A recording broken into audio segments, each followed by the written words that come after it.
Você pode passar uma vida inteira construindo um lar e perder tudo com uma única decisão. Foi isso que me aconteceu quando, aos 74 anos, vendi minha casa para morar com meu filho. Na época parecia amor. Hoje entendo que foi o começo do meu silêncio. Se você está pensando em tomar essa decisão ou conhece alguém que esteja, assista até o final. Essa história pode mudar o rumo da sua vida.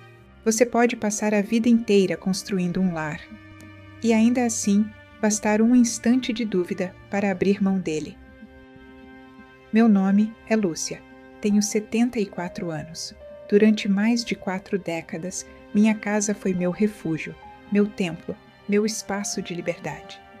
Cada parede tinha uma história, cada canto uma memória. Eu sabia onde a luz do sol batia mais forte nas manhãs de inverno. Sabia exatamente quantos passos davam da minha cama até a cozinha. Era o tipo de coisa que ninguém ensina, você sente. É o corpo que se acostuma, a alma que se molda ao espaço.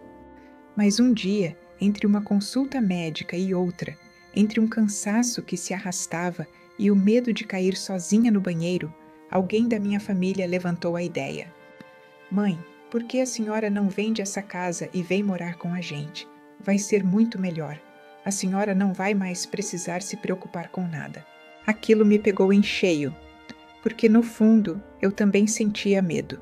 Medo da solidão, medo do esquecimento, medo de ser encontrada dias depois de um mal súbito. Quando a gente envelhece, até o silêncio começa a assustar. E aí vieram os argumentos. Vai ter mais companhia, vai economizar dinheiro, os netos vão estar por perto, é só uma adaptação. Eu queria acreditar, porque não tem coisa mais difícil do que admitir que talvez você não dê mais conta de tudo sozinha. Então, respirei fundo e cedi. Vendi minha casa. A casa onde meu marido e eu começamos a vida. Onde meus filhos deram seus primeiros passos. Onde plantei minhas roseiras com tanto carinho. Onde chorei perdas, celebrei conquistas e fiz as pazes com o tempo. Vendi tudo. E com isso, vendi também uma parte de mim. No dia da mudança, me lembro de olhar para o portão uma última vez. A chave tremia na minha mão. Não era só uma casa que eu estava deixando para trás. Era uma história. Era quem eu fui. Mas eu segui. Afinal, era isso que todos diziam ser o melhor. Um novo ciclo, um recomeço. Uma nova etapa, segura, assistida, cheia de amor. E de fato, no início, parecia mesmo que tudo ia dar certo. A recepção foi calorosa. A mesa posta, os sorrisos, os netos pulando no colo. Eu pensei, fiz a escolha certa. As primeiras semanas me encheram de esperança. Eu queria me convencer de que o sacrifício valeria a pena, que talvez fosse bom abrir mão de um pouco de independência em troca de convivência. Mas o tempo sempre revela o que o entusiasmo esconde. E foi assim que, aos poucos, a minha nova casa começou a se parecer menos com um lar, e mais com um espaço emprestado, onde eu precisava pisar com cuidado. E é sobre isso que vamos conversar agora. Nos primeiros meses, eu me esforcei para acreditar que aquele novo lar também poderia ser meu. Havia vozes pela casa, risadas de criança, cheiro de comida recém-feita. Meus netos pulavam no sofá, minha nora me oferecia café com pão de queijo e meu filho dizia com frequência: "Que bom que a senhora está aqui, mãe. Agora vamos cuidar da senhora direitinho." No fundo, eu queria acreditar que aquela era, sim, uma nova fase da vida, mais leve, mais segura, com menos solidão. Passei a decorar meu quarto com pequenos objetos que vieram comigo na mudança. A almofada bordada à mão, o rádio antigo que ainda funcionava, uma colcha feita pela minha mãe, já desbotada pelo tempo. Eu sorria nas fotos de família, participava das conversas no jantar, escutava as histórias da escola e ria das travessuras dos pequenos. Me sentia parte da rotina, mesmo que de uma maneira discreta, como quem tenta encaixar uma peça usada num quebra-cabeça novo. Mas foi justamente ali, no meio de tanto barulho e movimento, que comecei a perceber os pequenos silêncios. Os olhares trocados entre meu filho e a esposa quando eu mencionava algo sobre como eu fazia na minha antiga casa. A pressa velada nas respostas quando eu perguntava o que tinham planejado para o fim de semana. As portas que aos poucos deixaram de estar sempre abertas. Lembro de uma vez em que fui até a cozinha mais cedo para preparar um bolo de fubá. Era uma tradição minha de muitos anos. Comecei a separar os ingredientes em silêncio, como quem deseja oferecer carinho em forma de cheiro de infância. Mas bastou minha nora descer as escadas, olhar para a pia e soltar um: "A senhora não precisa se preocupar com isso, deixa que eu faço." O bolo não aconteceu naquele dia, e nem nos dias seguintes. Aos poucos, fui deixando de fazer. Não era por mágoa, nem por preguiça, era por sentir que minha iniciativa parecia sempre fora de hora, como se eu fosse uma visita prolongada. E ninguém quer incomodar quando está na casa dos outros, mesmo que essa casa seja, teoricamente, também sua. Meus horários começaram a se moldar aos da casa. O programa de televisão da noite era outro. O cheiro do meu perfume foi gentilmente substituído por coisas mais neutras, como disse minha nora. Minha rotina foi sendo diluída. Eu ainda morava ali, mas já não habitava como antes. E é curioso como a gente se apega aos detalhes. Eu sentia falta de deixar a chaleira apitar no fogão, de colocar minha música enquanto varria a sala, de usar meus próprios talheres no almoço de domingo. Parece bobagem, mas são essas coisas pequenas que constroem um lar e que, quando tiradas, deixam a sensação de estar vivendo como hóspede da própria vida. Foi ali, naquele meio tempo, entre o entusiasmo e o desconforto sutil, que comecei a entender o que eu tinha perdido. E esse entendimento só iria se aprofundar com o tempo. A sensação não veio de uma vez. Foi chegando devagar, como quem não quer ser percebida. Primeiro veio nos silêncios prolongados à mesa. Depois, nas decisões tomadas sem me consultar, sobre o que seria o jantar ou onde passaríamos o Natal. Depois veio no tom de voz. Sempre gentil, mas carregado de um cuidado que mais parecia correção. "Melhor não, mãe, isso é muito pesado para a senhora. Deixa isso comigo, não precisa se preocupar." "Ah, ela já está cansada, deixa quieta." De repente, tudo o que eu fazia parecia inadequado, e tudo o que eu era. Uma mulher ativa, cheia de história, que cuidou de uma casa sozinha por décadas. Agora era reduzido a alguém que precisa descansar.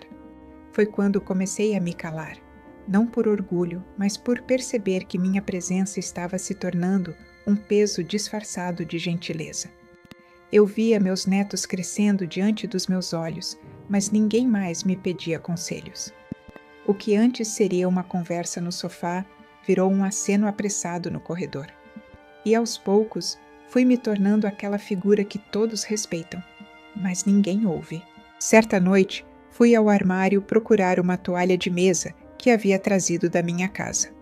Era a que eu usava todo Natal, bordada com flores vermelhas e folhas verdes. Tinha valor afetivo. Procurei por mais de 1 hora até minha nora, um pouco impaciente, dizer: "Ah, Dona Lúcia, acho que doamos algumas coisas que estavam sem uso." Aquilo me engasgou. Sem uso. A toalha, a minha história, meus sentimentos. Naquele instante, algo em mim se partiu em silêncio. Fui até meu quarto e fechei a porta. Sentei na cama e olhei ao redor. A colcha era nova. Os quadros não eram meus.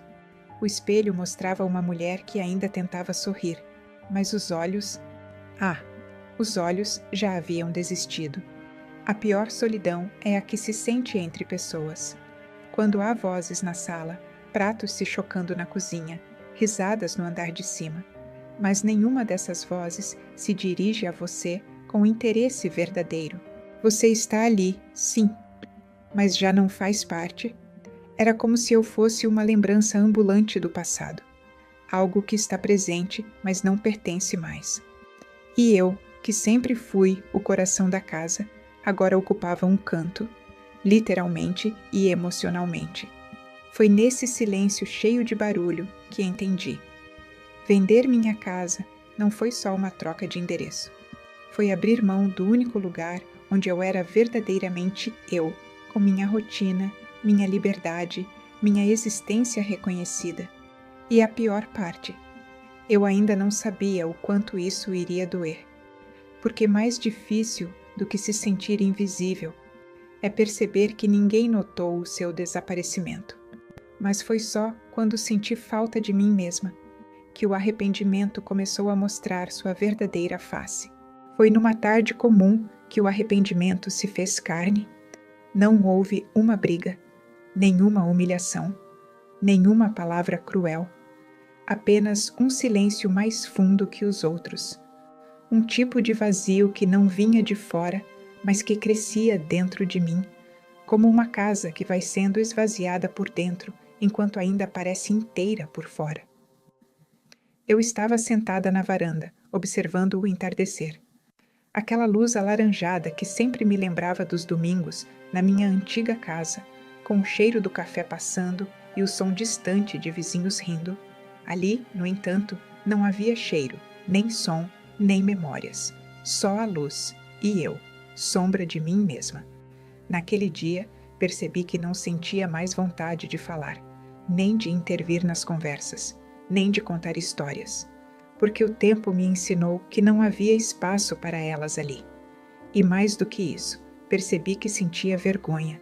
Vergonha de incomodar, de ser um estorvo, de me meter em uma rotina que já estava bem estabelecida antes da minha chegada.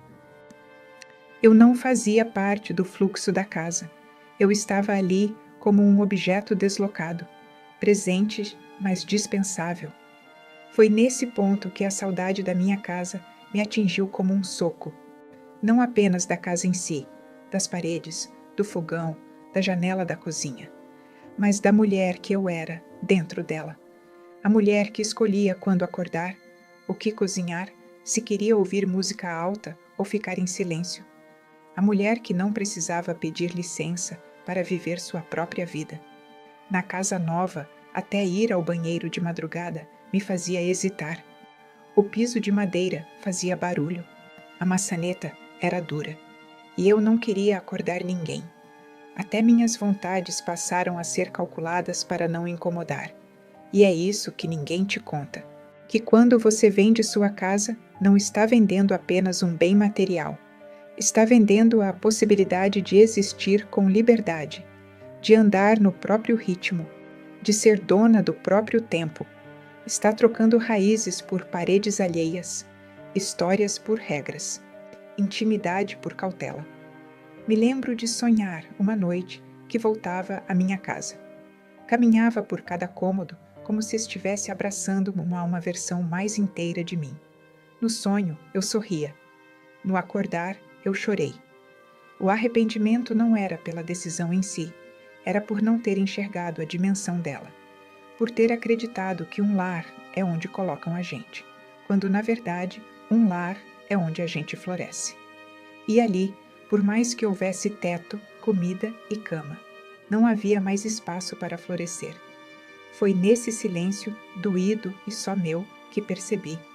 O maior arrependimento não era ter vendido a casa, era ter desistido de mim mesma em nome de uma convivência que, aos poucos, me apagou. E quando a gente se dá conta disso, já não sabe mais como voltar. Mas a vida ainda tinha mais lições a me ensinar. Há lições que a gente só entende quando já não pode voltar atrás. Eu demorei para perceber, mas hoje enxergo com clareza. O problema não foi ter aceitado ajuda. Foi ter confundido ajuda com entrega total.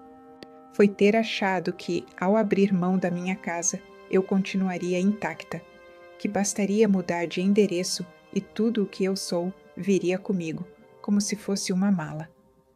Mas o que ninguém me avisou é que existem coisas que não cabem em caixas.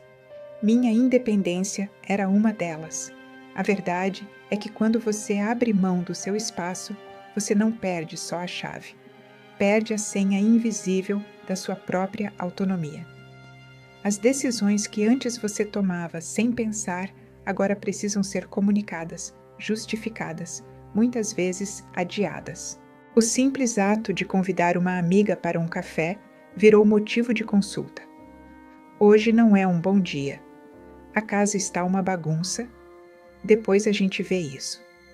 Com o tempo, parei de convidar. E as amizades que ainda resistiam ao tempo foram murchando como plantas sem sol. Senti na pele que liberdade tem um valor que não se negocia com comodidade. Eu troquei a solidão por companhia, sim, mas era uma companhia que exigia silêncio, cautela, presença discreta. E aos poucos, comecei a viver como se estivesse de favor.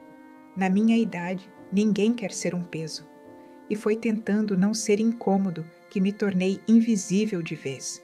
E é aí que a lição se revela, tarde demais, mas ainda assim necessária. Se eu pudesse voltar no tempo, teria procurado outras alternativas. Ter contratado ajuda em casa, sim. Ter adaptado meu espaço com mais segurança, talvez. Ter conversado mais, pedido apoio sem ceder totalmente. Ter sido franca sobre o que eu precisava e sobre o que eu não queria abrir mão, porque aceitar ajuda não deveria significar abrir mão de tudo. Na tentativa de me proteger, me apaguei. Na tentativa de não estar só, me perdi. E foi apenas quando me vi tão distante de mim mesma que percebi. Viver cercada de gente não é o mesmo que viver acompanhada. E morar com quem se ama não garante pertencimento, se você não tem espaço para ser quem é. Hoje, sei que minha casa era mais do que paredes. Era meu território de identidade, meu espaço de memória e de escolha. E mesmo que, um dia, eu precisasse deixá-la, isso deveria ter sido feito com consciência, não com medo, com clareza, não com pressa, com diálogo, não com culpa. A lição chegou tarde, e não há volta para o que já foi entregue. Mas há espaço para contar a história, e para alertar quem ainda tem tempo de pensar. Porque o que eu mais desejaria agora era ter tido alguém para me dizer isso antes, e é por isso que, mesmo com o coração pesado, eu sigo contando. Porque talvez alguém, ouvindo isso hoje, consiga fazer uma escolha diferente. Se você chegou até aqui, é porque carrega dentro de si a mesma pergunta que um dia me atravessou em silêncio. Será que estou fazendo a escolha certa? Talvez alguém da sua família já tenha mencionado essa ideia com carinho. Vem morar com a gente, vai ser melhor para todos. Talvez você esteja cansada, sobrecarregada, com medo da solidão. Talvez vender a sua casa pareça a solução mais prática, mais rápida, mais segura.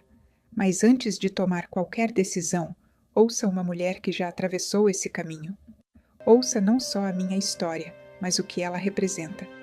A perda silenciosa de algo que ninguém vê, mas que, quando some, faz um barulho imenso aqui dentro. A casa onde você mora pode parecer simples, pequena, até solitária às vezes. Mas dentro dela moram sua liberdade, seus hábitos, suas pequenas manias. Ali você pode ser quem é, sem pedir licença. Pode deixar o rádio ligado na hora que quiser. Pode colocar seu perfume favorito sem medo de incomodar. Pode tomar o café forte como gosta, mesmo que digam que faz mal. É o seu território. É onde você comanda o tempo, e não o contrário. Por isso, minha querida, minha irmã de jornada, minha companheira de passos longos, não abra mão de si mesma por medo. Não troque a sua independência por uma ilusão de proteção, se essa proteção vai te calar. Existem formas de continuar vivendo com apoio, sem abrir mão da sua voz. Peça ajuda, sim, mas peça como quem sabe o que quer, como quem define os próprios termos. Avalie com calma, converse com firmeza. Ouça o seu coração antes de ouvir a lógica alheia. Se você está pensando em vender a sua casa para morar com seus filhos, não tome essa decisão apenas com a cabeça cansada ou o coração apertado. Tome com lucidez, com coragem, com amor, mas também com respeito por tudo o que você construiu até aqui. E se você é filho ou filha de uma mulher forte como eu fui, escute. Às vezes, o maior cuidado não é acolher. É permitir que ela continue a ser quem é, no espaço onde ela se reconhece. Hoje, eu conto essa história para que você não precise aprendê-la da maneira mais difícil, porque a vida ainda é sua. E enquanto houver tempo, a escolha. Se essa história tocou você, deixe seu comentário. Compartilhe com quem precisa ouvir essa verdade. Seu gesto pode salvar outra vida silenciosa de se apagar. Inscreva-se no canal, ative o sininho e fique com a gente. Aqui, cada mulher da terceira idade tem voz, tem valor e tem vez. E lembre-se, você não está sozinha e nunca é tarde demais para se lembrar de quem você é. Até a próxima!